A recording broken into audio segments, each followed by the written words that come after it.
নমস্কাৰ বন্ধুসকল, পুনৰায় এই চেনেলটোলৈ আপোনালোকক সকলোকে স্বাগতম জনাইছোঁ। আজি আন এটি টপিকৰ ওপৰত আপোনালোকৰ বাবে ভিডিঅ' লৈ আনিছোঁ। গতিকে আজি এই টপিকটো হৈছে ভাৰতৰ কলা সংস্কৃতিৰ ওপৰত আমি কেইটামান কুৱেশ্যন এনচাৰ আজি এই ভিডিঅ'ৰ মাধ্যমে আলোচনা কৰিম। গতিকে ভিডিঅ'টো শেষলৈকে চাব বুলি মই আশা ৰাখিলোঁ। আৰু ভিডিঅ'টো চাই যদি ভাল পায় আৰু আপোনালোকৰ বাবে হেল্পফুল হয় তেনেহ'লে লাইক কেটি কৰি দিব নাপাহৰিব। চ' আহক আজি ভিডিঅ'টো আৰম্ভ কৰোঁ। চ' ফাৰ্ষ্ট কুৱেশ্যনটো চাওঁ। কুৱেশ্যন 1টো দিছে ড্ৰি ফেষ্টিভেল বা ড্ৰি উৎসৱ কোন ৰাজ্যত পালন কৰা হয়? অপশ্যন এত কৈছে অৰুণাচল প্ৰদেশ, অপশ্যন বিত কৈছে মিজোৰাম, অপশ্যন চিত কৈছে কেৰেলা আৰু অপশ্যন ডিত কৈছে মেঘালয়। গতিকে এই চাৰি অপশ্যনৰ ভিতৰত কাৰেক্ট এনচাৰটো হৈছে অপশ্যন এ অৰুণাচল প্ৰদেশ। অৰুণাচল প্ৰদেশত এই উৎসৱ পালন কৰা হয়। এতিয়া কুৱেশ্যন 2টো চাওঁ। লোচাং ফেষ্টিভেল উৎসৱ কোন ৰাজ্যত পালন কৰা হয়? অপশ্যন এ কৈছে ছিকিম, অপশ্যন বি কৈছে মিজোৰাম, অপশ্যন চি কৈছে কেৰেলা আৰু অপশ্যন ডিত কৈছে মেঘালয়। গতিকে এই চাৰি অপশ্যনৰ ভিতৰত কাৰেক্ট এনচাৰটো হৈছে অপশ্যন এ ছিকিম। ছিকিমত লোচুং উৎসৱ পালন কৰা হয়। এতিয়া কুৱেশ্যন 3টো চাওঁ। চাৰবা নৃত্য কোন ৰাজ্যৰ লোকনৃত্য হয়? অপশ্যন এত কৈছে হিমাচল প্ৰদেশ, অপশ্যন বিত কৈছে ৰাজস্থান, অপশ্যন চিত কৈছে মধ্যপ্ৰদেশ আৰু অপশ্যন ডিত কৈছে বিহাৰ। গতিকে এই চাৰি অপশ্যনৰ ভিতৰত option A Himachal Pradesh correct হ'ব। এতিয়া কুৱেশ্যন 4টো চাওঁ। কুৱেশ্যন 4টো কৈছে জাৱাৰা নৃত্য কোন ৰাজ্যৰ লোকনৃত্য হয়? অপশ্যন এত কৈছে মধ্যপ্ৰদেশ, অপশ্যন বিত কৈছে ৰাজস্থান, অপশ্যন চিত কৈছে বিহাৰ আৰু অপশ্যন ডিত কৈছে হিমাচল প্ৰদেশ। গতিকে এই চাৰি অপশ্যনৰ ভিতৰত কাৰেক্ট এনচাৰটো হৈছে অপশ্যন এ মধ্যপ্ৰদেশ। এতিয়া কুৱেশ্যন 5টো চাওঁ। গুপ্ত পিৰিয়ডত প্ৰধানকৈ কি ধাতুৰে মুদ্ৰা প্ৰস্তুত কৰিছিল? অপশ্যন দিয়া হৈছে অপশ্যন এত কৈছে সোণ, অপশ্যন বিত কৈছে ৰূপ, অপশ্যন চিত কৈছে তাম আৰু অপশ্যন ডিত কৈছে সীহ। গতিকে এই চাৰি অপশ্যনৰ ভিতৰত কাৰেক্ট এনচাৰটো হৈছে অপশ্যন এ সোণ। সোণ ধাতুৰে গুপ্ত যুগত মুদ্ৰা প্ৰস্তুত কৰা হৈছিল। আৰু ইয়াৰ বাদেও ৰূপ, চিলভাৰ আৰু তাম, কপাৰৰ দ্বাৰাও মুদ্ৰা প্ৰস্তুত কৰা হৈছিল, কিন্তু প্ৰধানকৈ সোণৰ দ্বাৰা মুদ্ৰা প্ৰস্তুত কৰা হৈছিল গুপ্ত যুগত। আৰু গুপ্ত যুগ হৈছে প্ৰাচীন ভাৰতৰ এক সোণোৱালী যুগ বুলিও ভাৰতৰ ইতিহাসত কোৱা হয়। এতিয়া কুৱেশ্যন 6টো চাওঁ। কুৱেশ্যন 6টো কৈছে মধুবনী পেইণ্টিং কোন ৰাজ্যৰ লগত জড়িত? অপশ্যন এত কৈছে হিমাচল প্ৰদেশ, অপশ্যন বিত কৈছে ৰাজস্থান, অপশ্যন চিত কৈছে মধ্যপ্ৰদেশ আৰু অপশ্যন ডিত কৈছে বিহাৰ। গতিকে এই চাৰি অপশ্যনৰ ভিতৰত কাৰেক্ট এনচাৰটো হৈছে অপশ্যন ডি বিহাৰ। বিহাৰ হ'ব কাৰেক্ট এনচাৰ। আৰু এই পেইণ্টিঙত আন এটি নামেৰেও জনা যায়, সেয়া হৈছে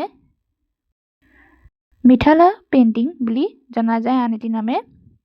আৰু এই পেইণ্টিঙে GI টেগ জিঅ'গ্ৰাফিকেল ইণ্ডিকেশ্যন লাভ কৰিছিল কোন চনত? 2007 চনত।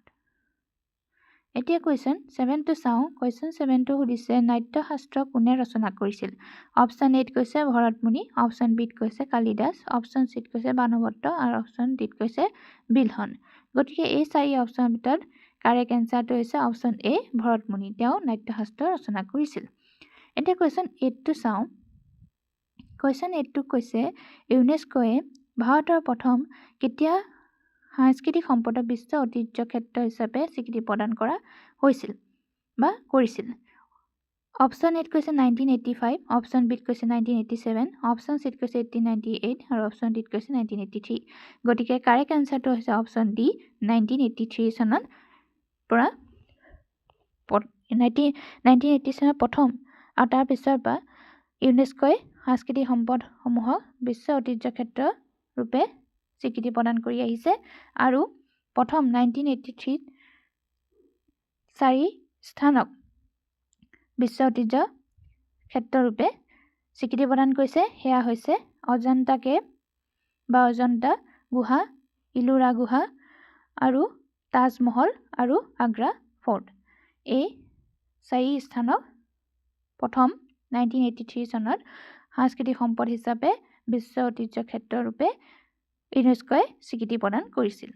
এতিয়া কুৱেশ্যন 9টো চাওঁ। ৰাজা হৰিশ্চন্দ্ৰ নামৰ চলচ্চিত্ৰখন কেতিয়া মুক্তি লাভ কৰিছিল? অপশ্যন এত কৈছে 19 13, অপশ্যন বিত কৈছে 1916, অপশ্যন চিত কৈছে 1923 আৰু অপশ্যন ডিত কৈছে 1921। গতিকে কাৰেক্ট এনচাৰ হ'ব অপশ্যন এ 1913। 1913 চনত প্ৰথম ৰাজা হৰিশ্চন্দ্ৰ নামৰ চলচ্চিত্ৰখন মুক্তি লাভ কৰিছিল। এতিয়া কুৱেশ্যন 10 টো চাওঁ। আলমাৰা নামৰ চলচ্চিত্ৰখন কোনে পৰিচালনা কৰিছিল?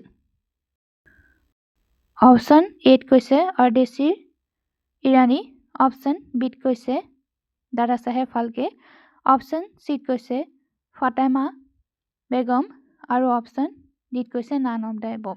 গতিকে কাৰেক্ট অপশ্যন হৈছে উত্তৰ হ'ব অপশ্যন এ অৰ্দেশীৰ ইৰাণী। তেওঁ আলমাৰা যিখন প্ৰথম সবাক চলচ্চিত্ৰ আছিল সেইখন পৰিচালনা কৰিছিল আৰু ৰাজা হৰিশ্চন্দ্ৰ সেইখন কোনে পৰিচালনা কৰিছিল?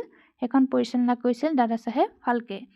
1913 চনত প্ৰথম ওলাইছিল আৰু এইখন চলচ্চিত্ৰ প্ৰথম নিৰ্বাক চলচ্চিত্ৰ বুলি জনা যায় আৰু সবাক চলচ্চিত্ৰখন হৈছে আলমাৰা আৰু নিৰ্বাক চলচ্চিত্ৰখন হৈছে ৰাজা হৰিশ্চন্দ্ৰ। গতিকে এই 10টা কুৱেশ্যন আজি ভাৰতৰ কলা সংস্কৃতিৰ ওপৰত মই এই ভিডিঅ'ৰ মাধ্যমে আপোনালোকৰ বাবে দাঙি ধৰিলোঁ আৰু আশা কৰিছোঁ আপোনালোকে ভিডিঅ'টো চাই ভাল পাইছে আৰু ভৱিষ্যতেও এনেধৰণৰ ভিডিঅ'সমূহ যদি চাই থাকিব বিচাৰিছে তেনেহ'লে এই চেনেলটো যদি এই পৰ্যন্ত ছাবস্ক্ৰাইব কৰা নাই চ' প্লিজ ছাবস্ক্ৰাইব দিছ চেনেল। আগলৈও এনেধৰণৰ ভিডিঅ'সমূহ চাই থাকিবলৈ মোৰ এই চেনেলটো নিশ্চয় ছাবস্ক্ৰাইব কৰি থ'ব। চ' আজিলৈ ইয়াতে শেষ কৰিছোঁ। ধন্যবাদ।